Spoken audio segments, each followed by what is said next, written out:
नमस्कार शेतकरी मित्रांनो, आता उन्हाळा निघतो आहे आणि अशातच सर्व शेतकऱ्यांची रब्बीतली पिकं काढून झाले असतील आणि आता रान तापवण्यासाठी सगळ्या शेतकऱ्यांनी उन्हाळ्यात टाकलं असेल. परंतु आता नांगरणी करून रान टाकलं असेल.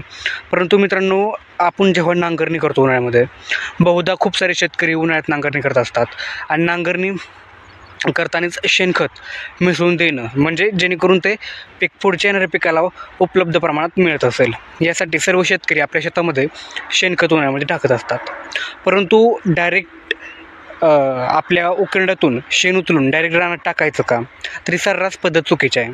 तर आजच्या व्हिडिओमधून जाणून घेऊयात की शेणखत कोणतं वापरायचं, किती वापरायचं आणि त्याचं कोणत्या पद्धतीने वापरायचं, जेणेकरून त्यात असणारे अन्नद्रव्य किंवा त्याचा पुरेपूर वापर हा पिकाला होईल.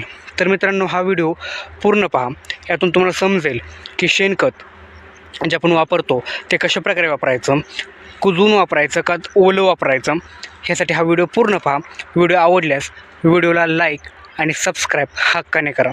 तर मित्रांनो, जमिनीची सुपीकता टिकून ठेवायची असेल तर सेंद्रिय कर्ब खूप महत्त्वाचा असतो.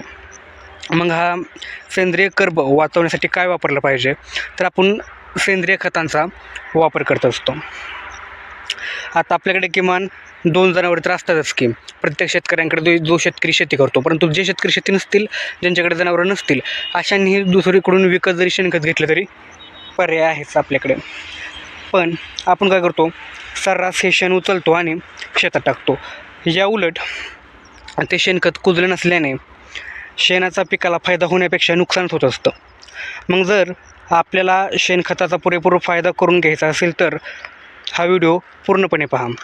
आता मित्रांनो, मी सांगितल्याप्रमाणे शेणखत हे ओलं न वापरता आपल्याला कुजून वापरायचं आहे. रासायनिक खतांमधून मिळणाऱ्या अन्नद्रव्यांपेक्षा किंवा तुलनेने शेणखतातून अन्नद्रव्य हे कमी प्रमाणात मिळत असतं. परंतु ह्यात ह्युमसचं प्रमाण, म्हणजेच ऑर्गॅनिक कार्बन, सेंद्रिय कार्बन ज्याला आपण म्हणतो, त्याचं प्रमाण खूप मोठ्या प्रमाणात असतं. म्हणून आपण शेणखत हे वापरत असतो. जर मित्रांनो आपण नियमित शेणखत वापरत असू तर गांडुळांची प्रमाण वाढत असतं. सोबतच पिकांची पांढरी मुळी वाढते, जमिनीत पाणी धरून ठेवायची क्षमता वाढते. पण हे फायदे तेव्हाच मिळतात जेव्हा शेणखत चांगले कुजलेले असते. मग आता शेणखत जर कुजलेले नसेल तर ते जमिनीत टाकल्यानंतर कुजवायला सुरुवात होते व तापमान वाढायला लागते. त्याच्यामुळे ते शेणखत जमिनीत टाकायच्या अगोदरच आपल्याला कुजवून घ्यायचं आहे. अर्धवट कुजलेल्या शेणखतामध्ये भुंगे, हुमणी, अंडे, आळ्या हे त्रास असतात. त्याच्यामुळे पुढच्या येणाऱ्या पिकावर त्याचा दुष्परिणाम होताना दिसून येतो. तसेच या खतामध्ये करपा, मर, मुळकूज यांसारख्या रोगांच्या बुरशी वाढते आणि ही बुरशी आपल्या पुढच्या पिकांमध्ये सक्रिय झालेली दिसून येत असते. तसेच मग आता प्रश्न पडला असेल की मग शेणखत कसं चांगल्या प्रकारे कुजवावे.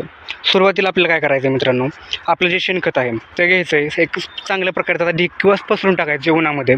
ते टाकल्यानंतर त्याच्यामध्ये आपल्याला कंपोस्ट कल्चर ॲड करायचं आहे.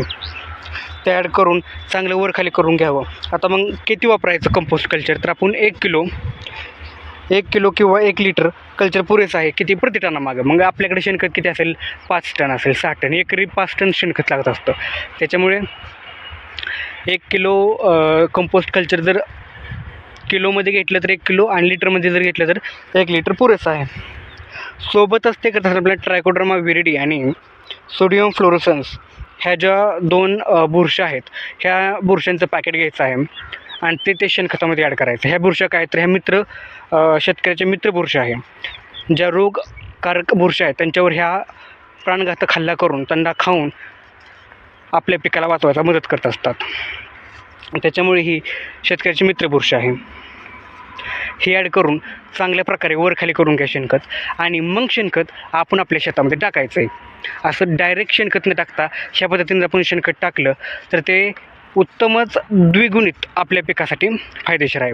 त्यामुळे ह्या शेणखतातून एक सोन्यासारखं पीक आपण चांगल्या प्रकारे नक्की पिकवू शकतो. त्याच्यामुळे शेतकऱ्यांना जर पारंपरिक शेतीपेक्षा एक नवीन तंत्रज्ञानाची जोड घेऊन जर शेती केली तर त्याचा फायदा हा नक्कीच पिकाच्या उत्पादनात, शेतकऱ्यांच्या बचतीमध्ये होताना दिसून येत असतो. त्यामुळे काय होतं मित्रांनो, की जी रासायनिक खतांवरचा जो खर्च आहे तो कमी प्रमाणात होत असतो.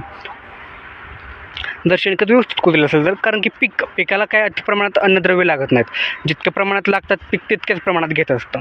त्याच्यामुळे तेवढ्याच प्रमाणात जर आपण पिकाला उपलब्ध करून दिलं तेही कमी खर्चात तर ते उत्तमच. त्याच्यामुळे अशाच शेती क्षेत्राशी निगडीत किंवा ज्या शेतकऱ्यांना माहितीपूर्ण असेल अशा व्हिडिओजसाठी आपल्या चॅनलला आत्ताच सबस्क्राईब करा. जर तुम्ही आपल्या चॅनलला सबस्क्राईब केलं तर इथून पुढचे येणारे सर्वच व्हिडिओ तुमच्यापर्यंत सहज लगेच पोहोचतील. सोबतच आपला हा व्हिडिओ त्या शेतकऱ्यांना शेअर करायचा किंवा जे शेतकऱ्यांना जी आत्ता उन्हाळ्यात गरज आहे की शेणखत डायरेक्ट न टाकता अगोदर ते व्यवस्थित कुजवून मग आपल्या शेतामध्ये वापरायचं आहे. ही जर स्ट्रॅटेजी वापरली तर नक्कीच शेणखताचा आपल्याला पुरेपूर फायदा होताना दिसून येईल. तर धन्यवाद मित्रांनो.